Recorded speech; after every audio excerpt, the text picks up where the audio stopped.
for joining us. Special thanks to Hussain Hassan Ali Saab and Dr. Professor Bhamani Shankar Chaudhary Saab for your timings. And I thank you for the participants who have joined and were waiting. The others will join soon. Thank you, Asim, for your especially. I understand that now it's 5 a.m. in the morning there. So you really very much thank you for this. And we're sorry for this inconvenience to you at this time. We are managing this webinar. The title of this webinar is Data is it driving for the businesses, mainly machine learning and artificial intelligence approach.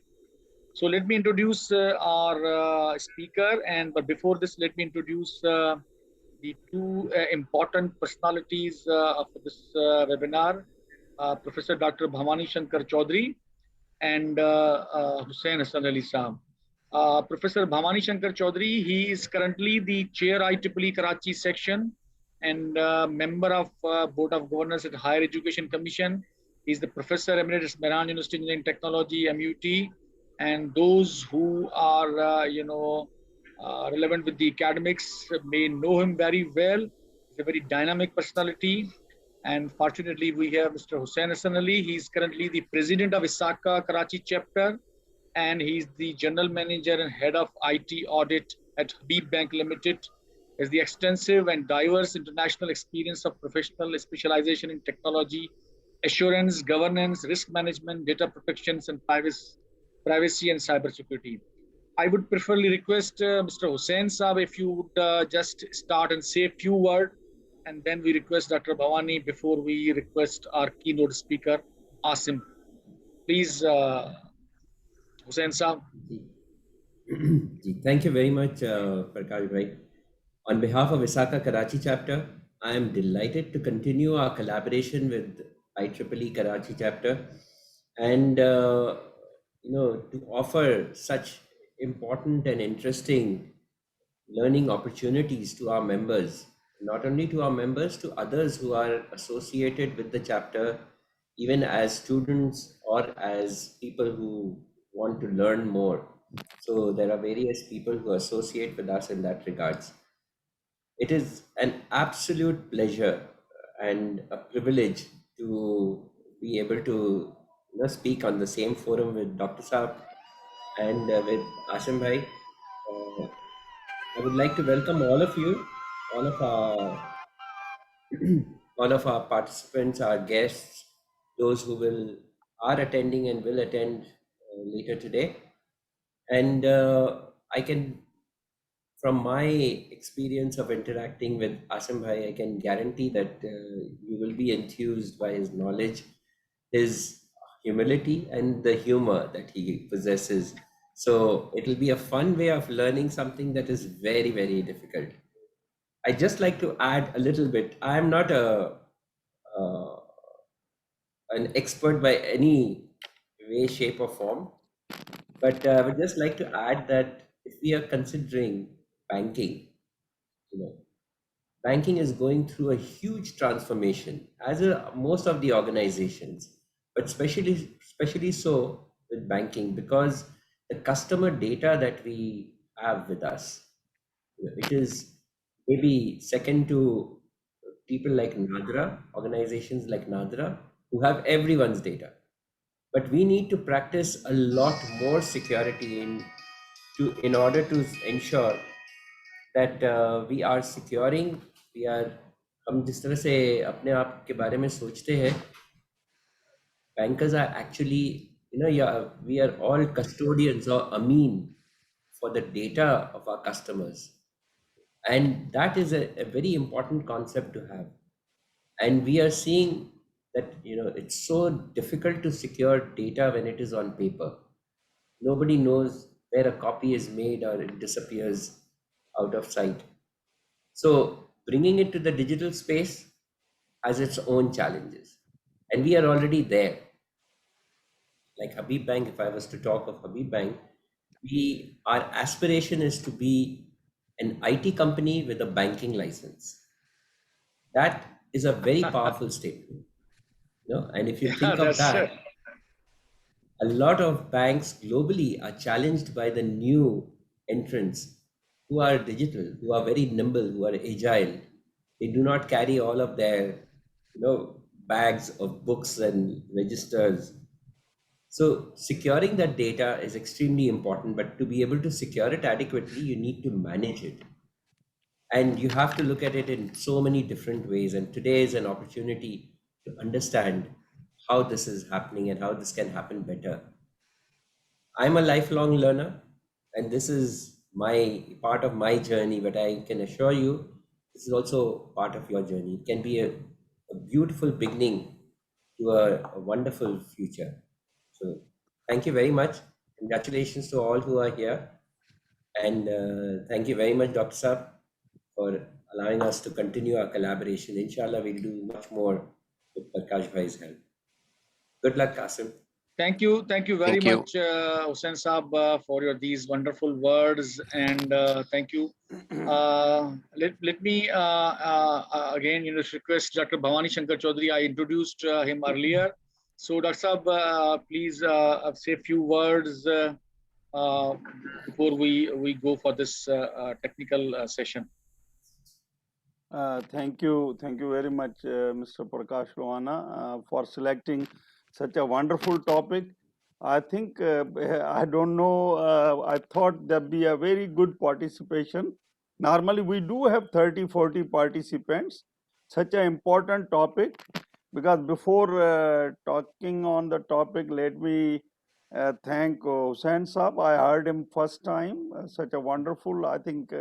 We love to invite sometime as a guest of honor in one of our XCOM.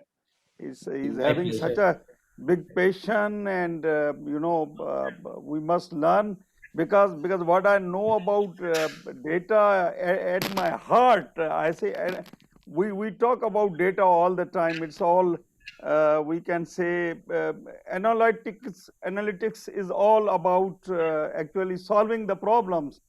This morning I was having a talk regarding those PhDs who are returning back from abroad, learning so many things, especially every PhD curriculum is having main focus problem solving skills. And when they come here, they either go to administrative job or some other things, or simple undergraduate teaching, I don't know. But we are not solving problems. So my emphasis this morning in third Pakistan Engineering Council Dean's Conference was to why should we miss that problem solving skills. And when before the seminar, I had only 5-10 minutes to see little bit more about data, and it's all talking about its analytics, which is all about problem solving. And so I think it's such a wonderful topic for our not only computer or software engineers, but as Hussain Saab said, it's every customer and data, like after Nadra, so much data is involved. And people also, when sometime attending in some events, I just give you one example, interesting example about the data. I was having one research publication, a very good one. We submitted that publication in one of the journal. It was accepted, but it was only a very low level journal. So I made one of the data scientists. He said, why don't you send this material to me, all the results? I sent him, and he prepared a paper in a way that it has been published within 4 months in IEEE IoT journal, having 9.9 impact factor. And that is first highest impact factor paper I am having in my life in 40 years of my academic history. So I mean, data management or data presentation, data analytics is such a very important subject. And Prakash has chosen this subject, and I'm grateful to today's speaker. And already about speaker, Hussain Saab already talked. So otherwise, I was thinking I might do my other job, but now I think I must have to stuck to listen, Mr. Asim, and hopefully, I think more participants will join. And this recorded session, I think we can then float it, upload it at our IEEE Karachi section. The purpose is people should get benefit. We are sparing our time and all these things, and one should learn from these things, from the experts. So I think I will try to put it on our mute portal, which is having 350,000 actually followers, which I am having that portal.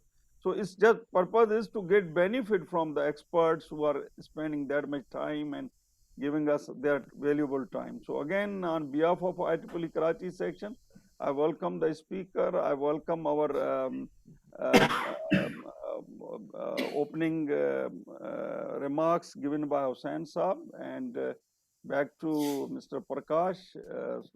Thank Thank you. you. Thank you very much, sir, for your these kind words and comprehensions and interest. And as mentioned, this data is also helping to taking the business decisions. So let me now introduce the keynote speaker. And as let me again mention, this webinar is in collaboration with IEEE Karachi section, ISACA Karachi, and ClearEdge Technology, based in Canada, Calgary, Canada. So Mr. Asim is heading that. He's the Director Operation and Technology at ClearEdge Technology. He's the foundation work in data and democratizations and analytics platform, beginning with the end-to-end solution that includes the data pipelines, machine learning, and recommendation modeling, real-time reporting, analytical tools. He has been worked for the IBA for a quite time in 2019, and also he associated with the Gartners. So further, he introduced himself. So please, Asim, now is towards you to begin your talk, and I would again request to give little brief intro about yourself and your achievements, please. Okay, so I'm not sure about my achievement. I'll do my a little bit of intro. Thank you very much, Prakash, and thank you very much, Hussain Saab and Dr. Saab. Actually, Dr. Saab does not. He meets with a lot of students and a lot of people, so he would not remember me. I did meet. I had a pleasure of meeting with him about 8, 9 years ago at Mehran University. I requested one of my friends. I wanted to give talk on clustering technology. At that time, I was doing clustering all the time as my bread and butter.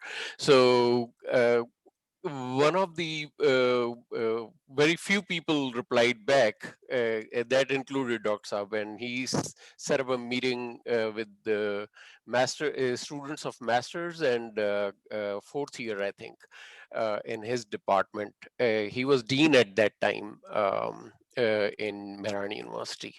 So I know him since then. I have been following him rather.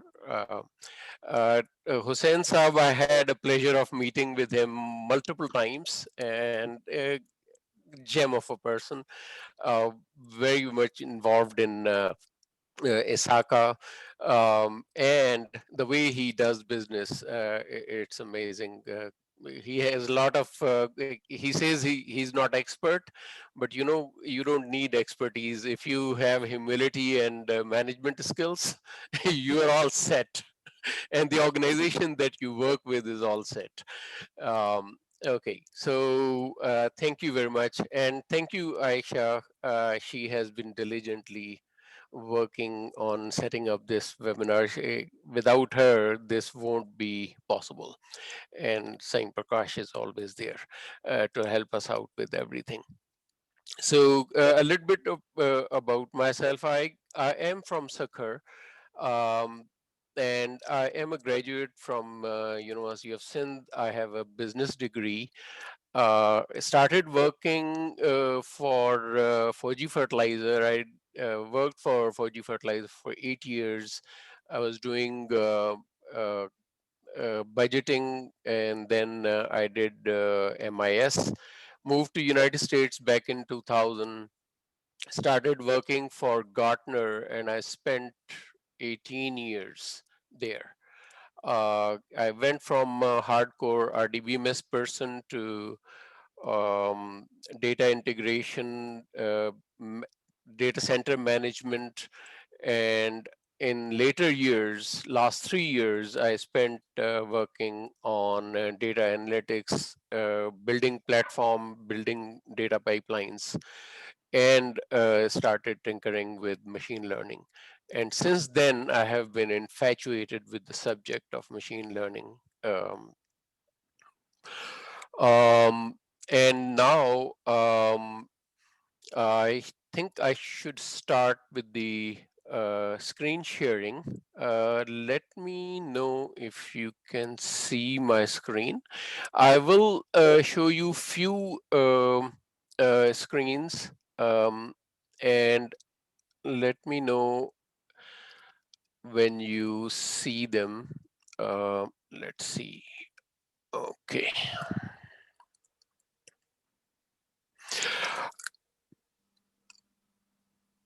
Yes, sir, it's clearly visible. Okay, great. So basically, when we say data is driving business and it has a paradigm shift which is unwritten and almost understood by everyone nowadays. And the reason is written on the right hand side. That is because of machine learning and artificial intelligence. Data has always been there. The decisions were always made on data, because until unless you do not have data, you don't have choices. Until unless you do not have choices, you don't have decisions. So things have been like that. But what has changed that has made the rest of the things, uh, at least on the surface, look different? And that's what we are trying to talk about today.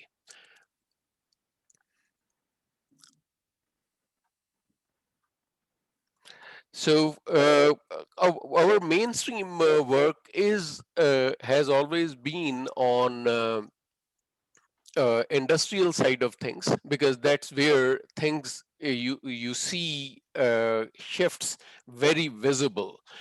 Service industry, even though things are changing behind the scene, but you don't see them. So for example, if you go to a grocery store, uh, you will have people serving you with whatever your needs are. If you go to medical clinic, you will see things almost in the same fashion, even though the paper based records have been replaced with, say, EMR.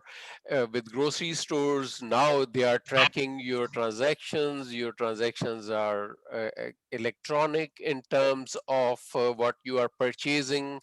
The payments that you are making are normally done through credit cards or debit cards. But in industry, you do see those shifts very visible. And this is one of the charts that one of my partners have put together. He is a chemical engineer, and he did a really darn good job of putting it together. And you can see from left to right, there have been shifts in terms of how industry has gone through various phases of changes, going from mechanization to electrification to automation. Now we are at the stage which is being tagged as Industry 4.0, which is highly automated and digitized. So digitization is the keyword here.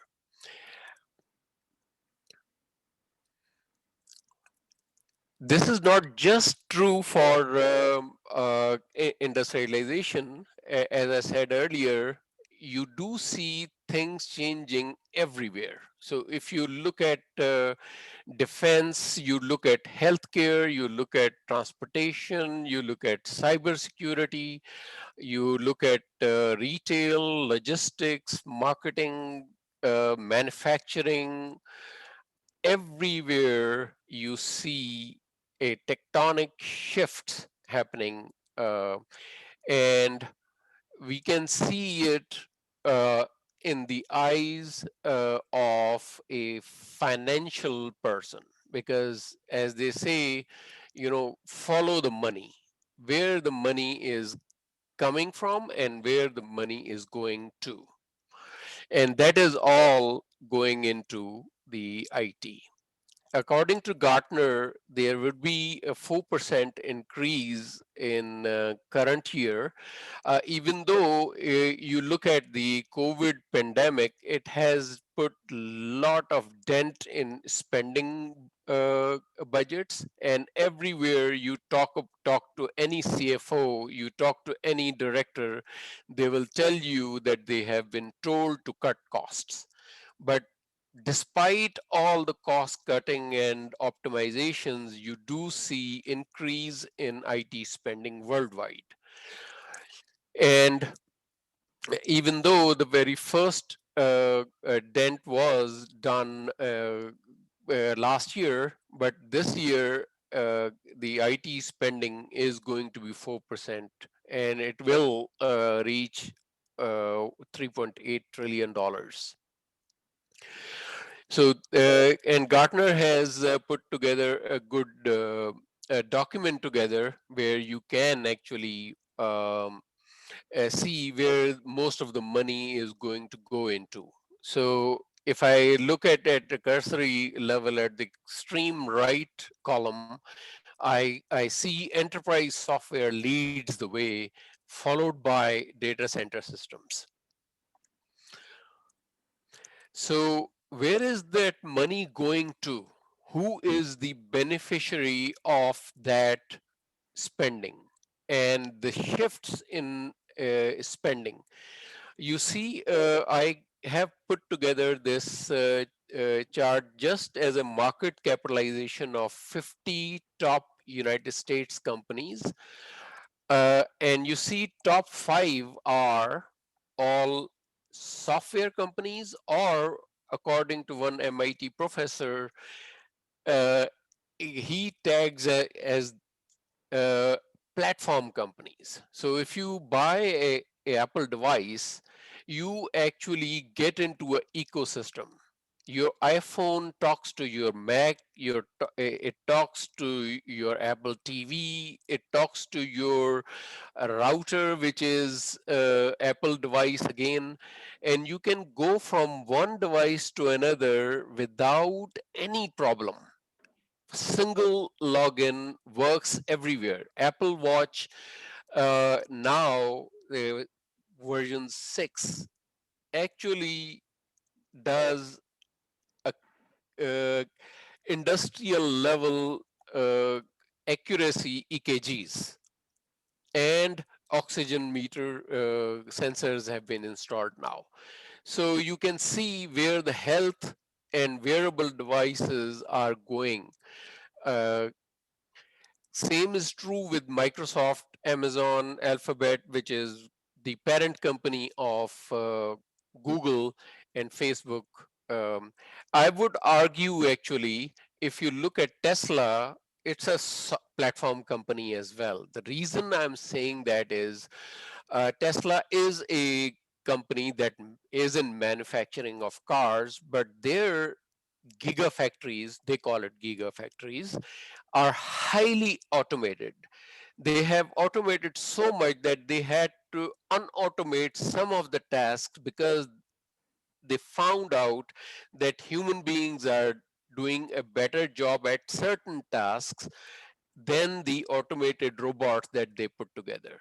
So they actually gave away some prize money in one of the contests because they were trying to figure out why certain uh, failures were happening recurrently in their gigafactories. And the winner, it was a team from a university in Europe that they came up with the solution, and they presented their case that the human beings are good at these tasks. That's why automated robots are failing more than human beings. So they had to unautomate some of the tasks.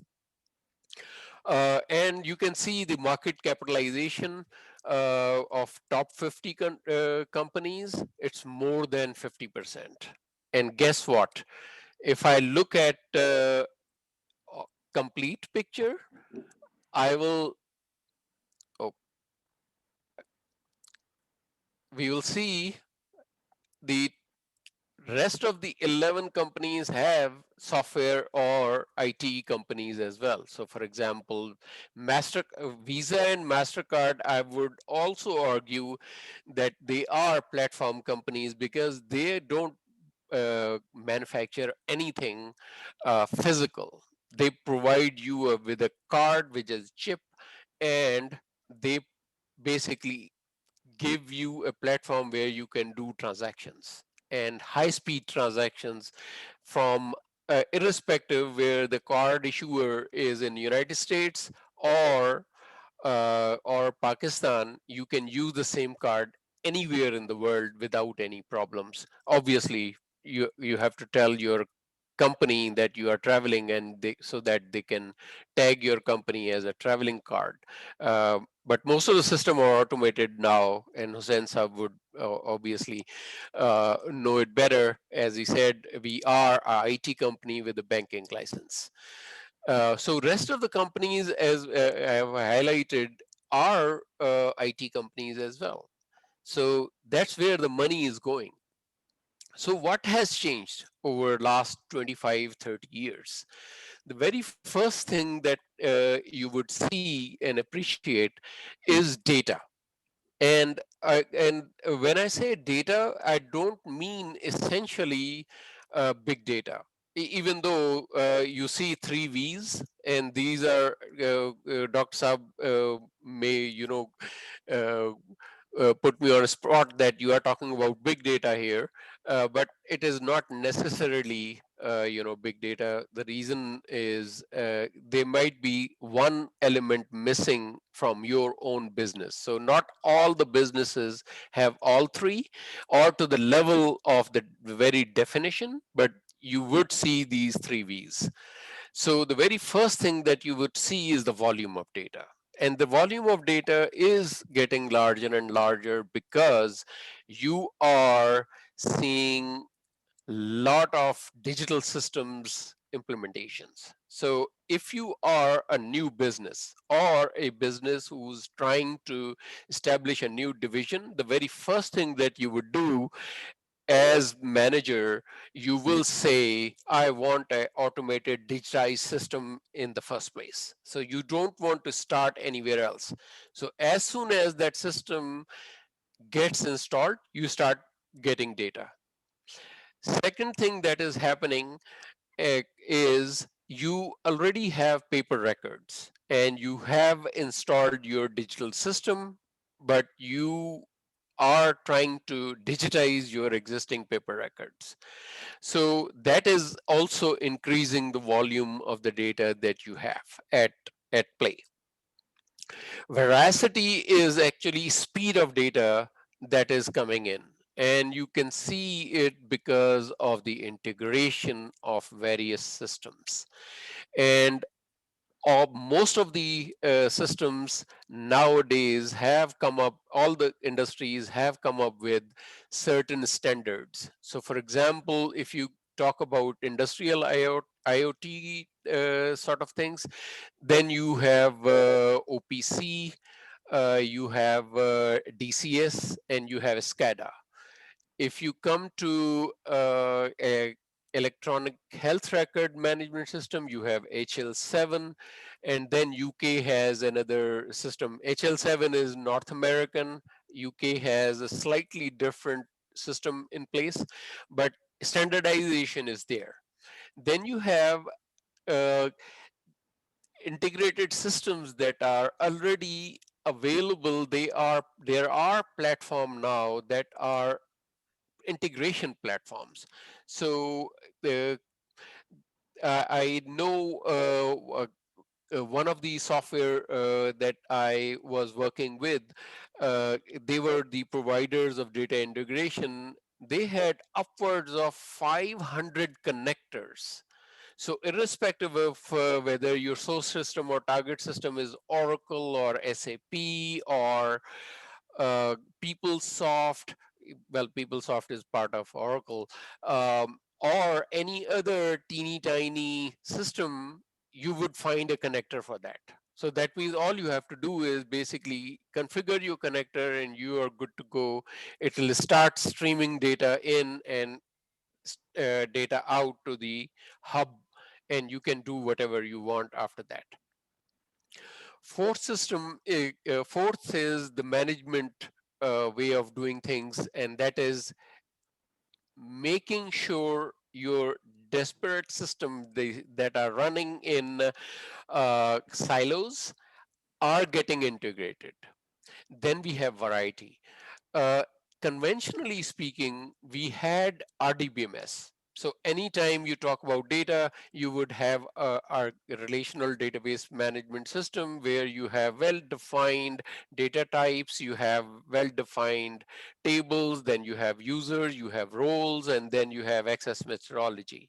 Nowadays, as you have started seeing, we are shifting from, say, mail to emails. Now you have a semi-structured data. You have tweets where you have text which is unstructured, but you have a person who is tweeting, a person who is following, and those are structured.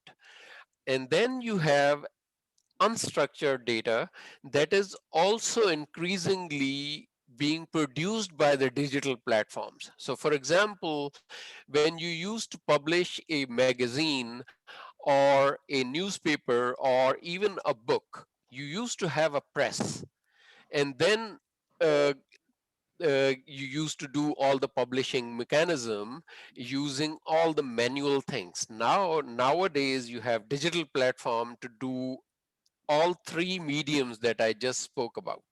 So, for example, magazines, books, and uh, newspapers are being coming online. So they are digital in the first place, but there are certain non-structured data. So, for example, the article is still an article.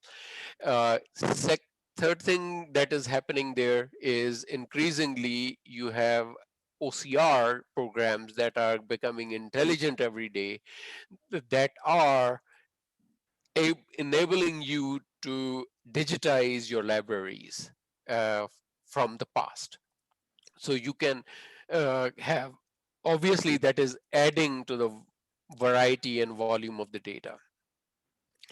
Second enabler, in our opinion, is the sheer processing power. And I'm not going to go into everything, but you can see if you compare your PC that you bought, say, 20 years ago or 30 years ago, used to be in megahertz. Now it's gigahertz.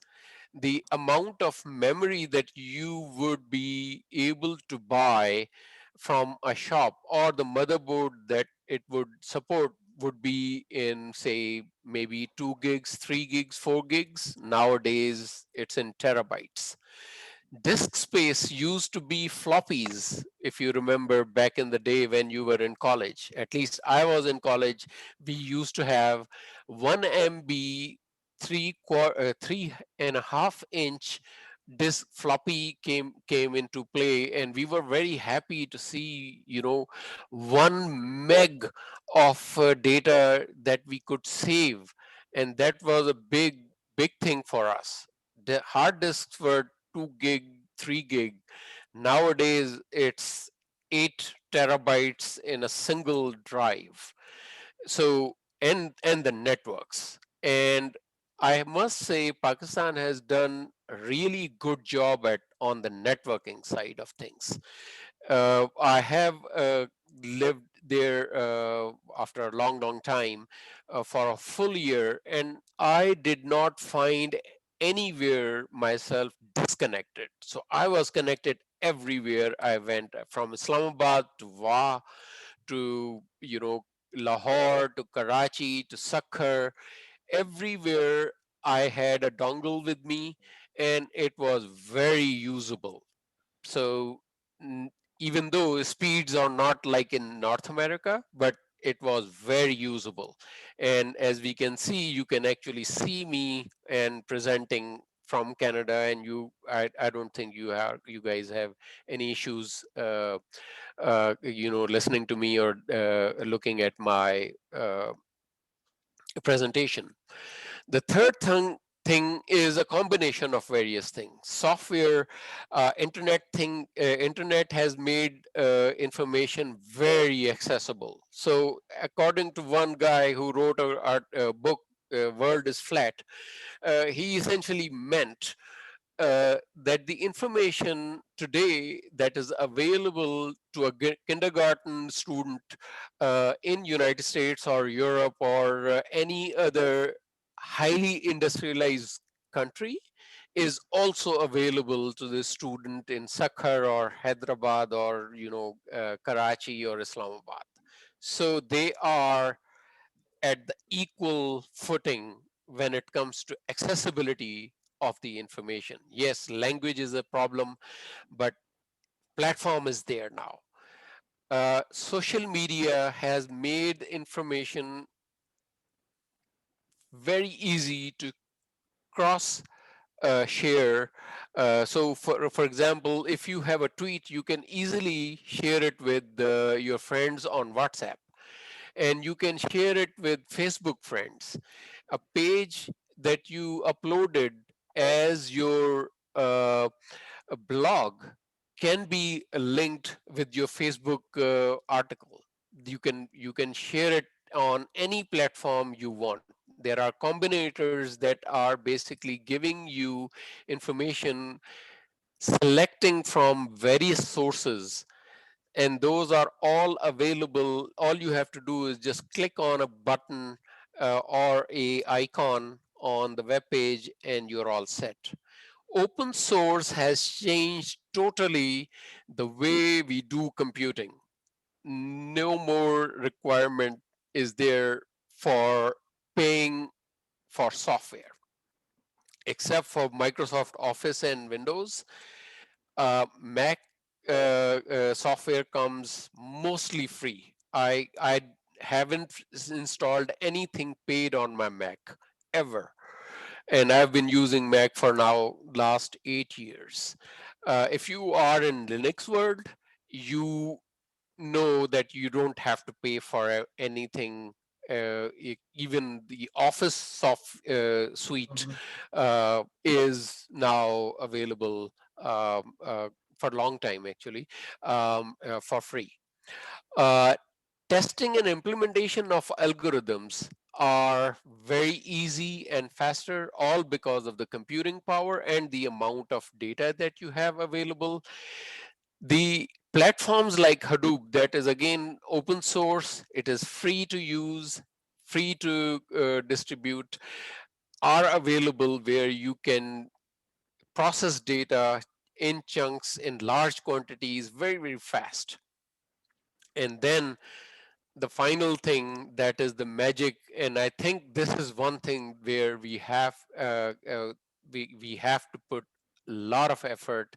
And I think this collaboration that we have done with, say, IEEE and ISACA is on that particular front, and that is changing the industries. um, and that is collaboration, and that is collaboration across disciplines and across borders. So now what I am going to show you are two, but one of the questions that can come, that yes, this is all nice and good. Can you give us some use cases that you guys have worked on? And I have I'm going to present you with two problems that we recently worked on. And this is all analytics plus the prediction side that is going to tell you how you can prepare yourself and, as Dr. Saab said, use data to resolve a problem. Having data has no value. Processing data, creating a dashboard have some value. But if you resolve a business question, If you resolve a business problem, then that's where the whole fun is. That's the paradigm shift, where you are actually resolving a business problem using data. So the business problem here was, there was a compressor here in Alberta. They were having issues with it, and they wanted to know when would be the next time where they will have some problem with the compressor. Compressors are very expensive. They are multi-stage. They are very complex machines, and without them, certain plants cannot operate. So they are like engines. So without engine, you cannot run a car, or without a steering wheel, you cannot obviously operate a car. Just like that, compressor in the industry that we were working on uh, cannot be operated on. So this was one of the problem that we worked on. This first slide is giving you an overview, and that is just using the data, telling you how the data looks like from historical perspective, as well as how it is currently looking. And this is the vibration. This is one of the parameters that basically tells you that the machine is working correctly and according to specifications, or there is some problem going on. So if you look at from this the left hand side of things, you see the vibrations are in the range from zero point 0.4 to zero point 0.6 mils. One mil is a tenth of a millionth of a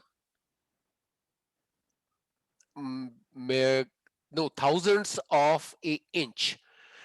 So this is how small a vibration leverage is with the compressor, because they are very high precision machines. But then if you go into 2019, you do see after June or July, there is some spike, and it is going upwards, and upward movement is not good. Um, and we also are seeing some contributing factors moving along. Some of the contributing factors have changed. If you look at my mouse, that is hovering over three parameters here. But again, this is just exploration. So the business question was, when the machine is going to have problem. So if you look at historically, we had a large spike on the left hand side, and then there was a dip. It is a shutdown, where turnaround is a euphemism or a term used for complete shutdown of a plant and doing uh, maintenance on your critical equipment. So that's when the compressor was worked on, and it was almost renewed. And then after that, you will see a very smooth operation. And this is the area where we have started seeing the issues. And we ran a model, a worst case scenario, and the normal projection. And we saw a spike uh, in our projections, where worst case scenario will hit in June of next year. Until this point, this is December of 2019. We did not had data after that, because that was in future. So we predicted the failure after processing the data in future, and we told that if you continue to have this degradation, the worst case scenario is you are going to hit an alarm state and trip is a state is where it'll the machine is going to go into fail-safe mode automatically. The second thing that we worked on was a plant in PTA plant where particular equipment, it is a reactor that we worked on. They have a parameter called CTA for CBA. It's an indicator of quality of the reactor.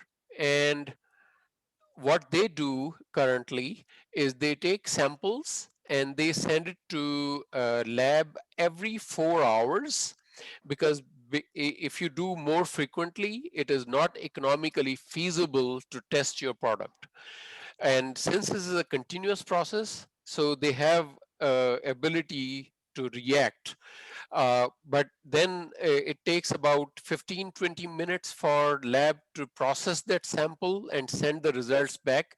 So they are running behind about 4.5 hours to know how the plant was doing in terms of producing quality product. And the question was, can we resolve this issue using all the data that is coming in every 5 minutes? So we ran a model and we were able to predict with the acceptable accuracy. This is test data versus prediction. Um, and the accuracy that our client required was 80%. So if you were right 80% of the time in the right direction also, then the model is a good model, and it reduces basically your reaction time. And that's what we did. Now every 5 minutes they have a dashboard where they see, if I take the sample right now and send it to the lab, this is what the reading need to be, and and they can react uh, before the actual problem happens. So that's the end of my talk. I would open the forum for questions. Sorry, I went a little bit longer than I budgeted. Okay. Thank you very much, Asim, for your really very well comprehensive presentations with the good examples of the compressors and the real time, how you use the data and take the decisions for your businesses. So only having data is nothing, processing is something, but take the decision is a big thing. So thank you very much. And now it's a time for questions and answer. If anybody can have a questions, either they may write in the chat box, or you can, unmute yourself and directly ask any questions from Asim. Actually, there is one question from Faizan Usman, and Oh, the question is, as an electrical engineering background. Yeah, yeah. background, which type of certification needed to grow career in field Okay. of data science? Uh, We have two academicians here, so they are the right people to answer that question. I think from my perspective, I'm in industry and I learn all the time. So if you go to a couple of websites, if there is no university accessible to you right away, I think most of the universities nowadays are giving providing certifications in data sciences, big data. Essentially, they are going to teach you whatever it takes to get into that field. But I would highly recommend a few of the website. Coursera is one where you can actually find courses from all the top-notch universities, including Stanford, MIT, Carnegie Mellon. I do not know whether they have any course there because I haven't seen any. And the reason I name Carnegie Mellon is back in 2018, they had 29 PhD professors, full-time professors in their computing departments. So that's why I stuck to my mind their name. But most of the uh, Berkeley is there. So most of the universities you will find courses available. One more question from Faizan Kazi. He actually mentioned one to the dashboard you presented. Which software did you use? Yeah, you are right on. We used Tableau. for dashboard Tableau, Tableau, but yeah. we for the other we used actually Plotly. So one dashboard that you saw that had all the historical data with multiple slides, that is in Tableau, but the reactor charts that you saw, that were produced in Plotly. One more question from Saima. She wants to know that does the system that are detecting vibration analysis has automated troubleshoot system? It did not, even though you would be amazed that the compressor is a very expensive equipment. At times runs up, depending on the type of compressor, runs into millions of dollars. But they have fail-safe conditions, and they have certain sensors installed. That's how you get the data, but they don't. um they don't have out of the box solutions. And that is why they engaged us. The second problem that comes in, that if you are installing a newer compressor, then the producer may have partnership with existing software companies that have automated systems, yes. But what about the existing install base? And you have, hundreds, thousands of installations of these compressors all over the world. So a lot of them are spitting out a lot of data every second, every minute, every hour. But you don't have a way of making decisions on top. So that's where the whole ball game is being played, where you are trying to find your niche and trying to find solutions, um, using the existing systems that are not uh, installed already with those intelligent systems. I would call them intelligent systems if you allow me. Anyone have any question? Yes, sir. Aisha here. We had another question that we received during the registration. Please, Asha, read those questions.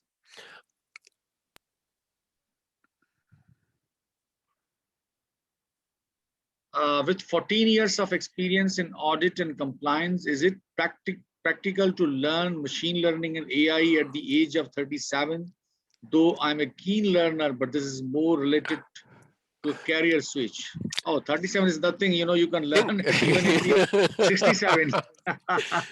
Well, I think Hussain Saab said very well that he's a lifelong learner. Learner. And I'm pretty much sure he is more than 37. So, so if he can become, that's an encouragement for everyone. Well, I'm not young anymore. I'm 53, and I'm learning all the time. So yes, sure. Okay. Any question, Asha? No, sir. This is the only question that was related. Okay, Asim, one thing which came in my mind about the most of the retail companies use the enterprise software applications. So how they because it's a huge data over there. And do you think that they have a separate solution for those of their businesses, or this is embedded with their enterprise softwares? Actually, nowadays you have recommendation engines built into the software. Even though you are looking at a particular web page, but those that one single page has various systems feeding into painting that page. So for example, if you are clicking through Amazon, and the reason I say Amazon is not that I like that company a whole lot, but I just bought a couple of things lately, so it came to my mind. So if you are clicking through a certain type of products, you will start to see at the bottom of the page certain recommendations. So they are actually tracking the clicks that you are, or your navigation that you are going through. So it is real time, and the engines are now, they have engines built.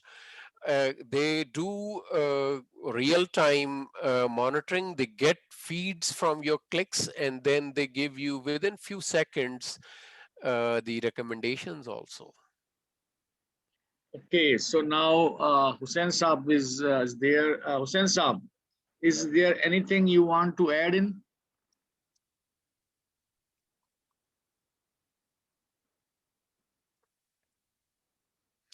Hussain Saab, I think he's Okay, we muted. have a question saying recommend Python or R for Data data science. science. Um, I'm biased, so don't take me that serious.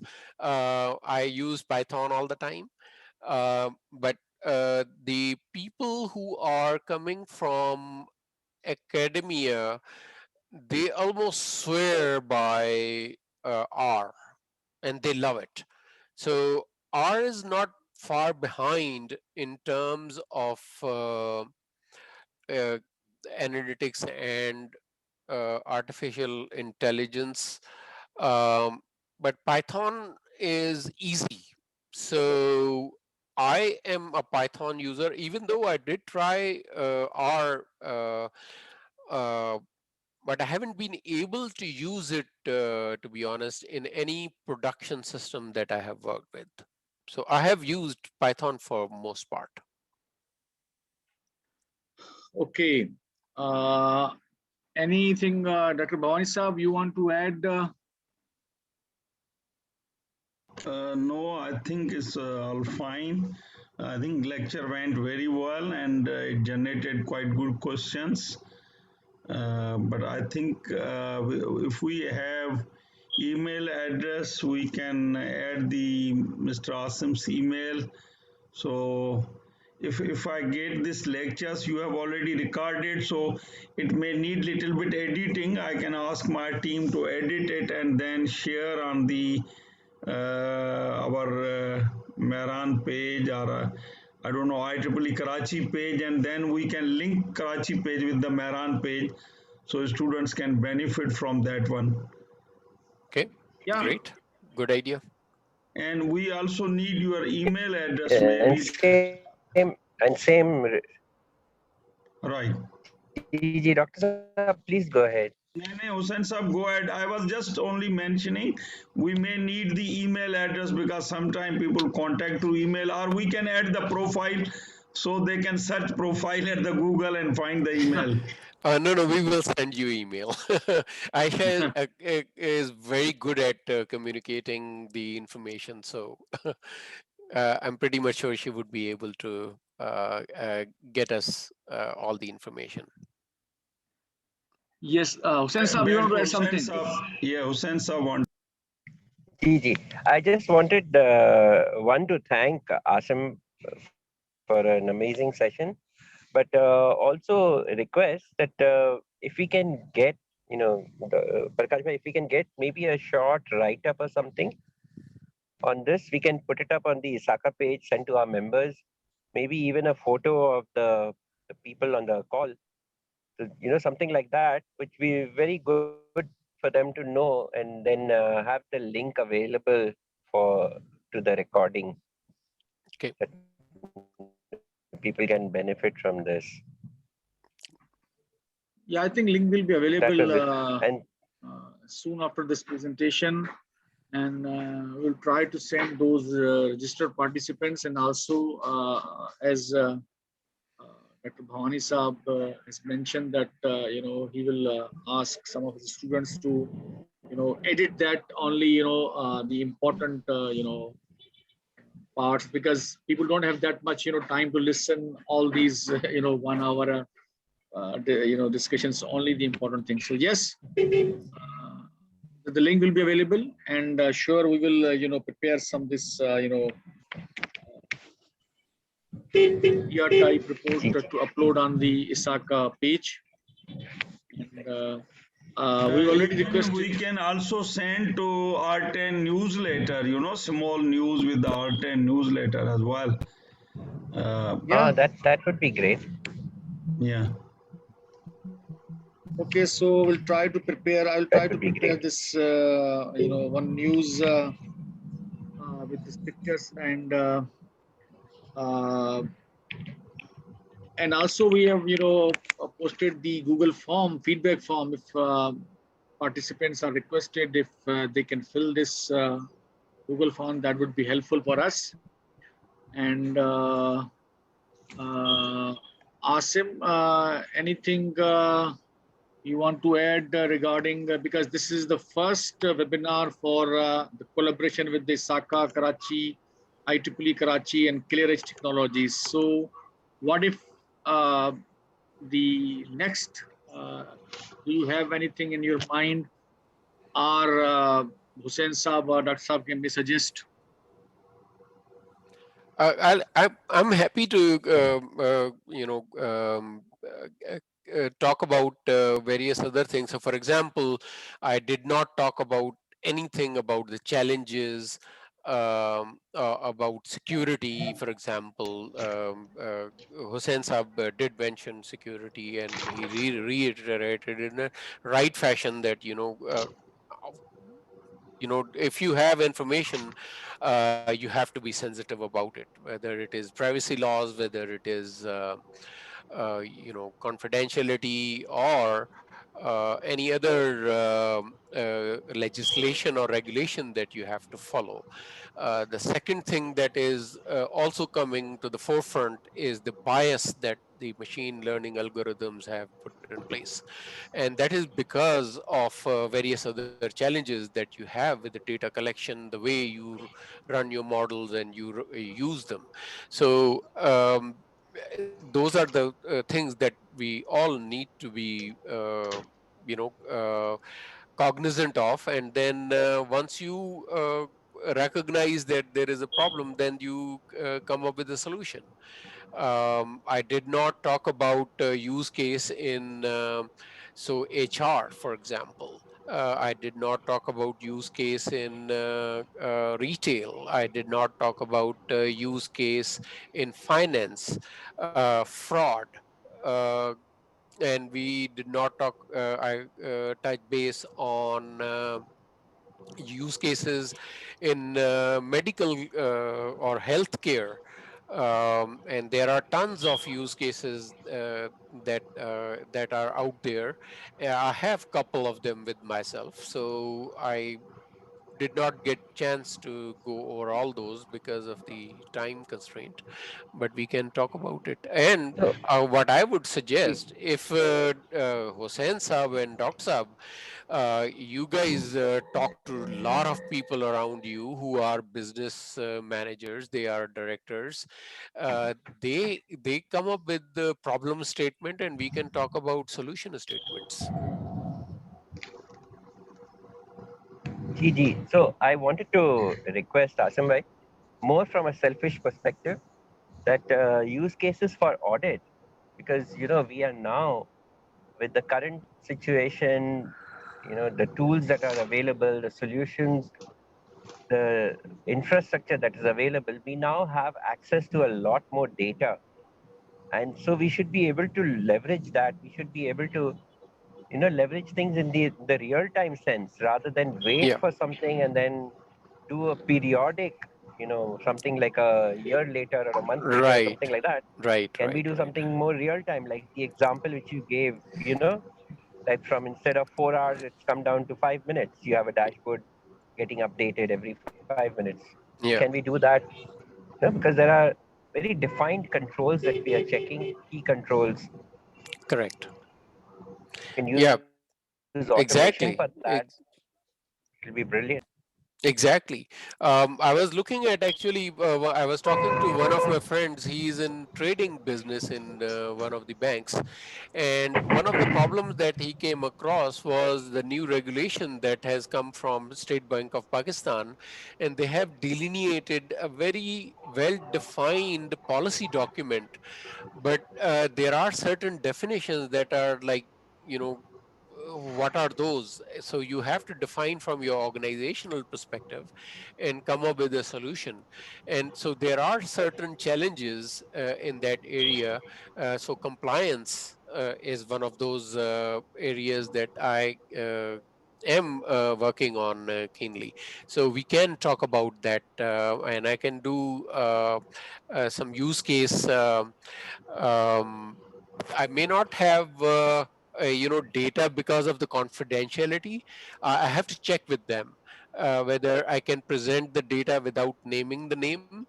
Um, but I'm not sure whether they are comfortable sharing the data. The data that I've shared for compressors and reactor, I have explicit permission. So I'm really open to discussing all that. But for that particular compliance and training, I have to check. But we can at least talk in terms of the problems, the methodology, and the solution as well. That is, say, non client specific. So sure, I can do something in terms of presenting. Good. So thank you very much for all those who attended and asked the questions.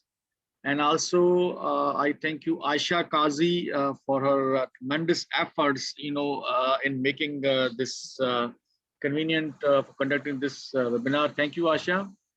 And now it's time, and I would request those participants who are there, if they can, open their videos, so we may have a photograph, group photo, and then we will close. Those participants are still there. If they can open their videos. I don't know. Yeah, Aisha, can you please take the picture?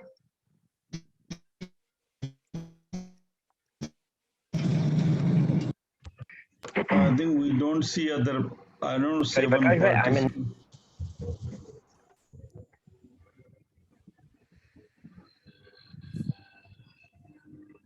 Okay, I'll stop the recording.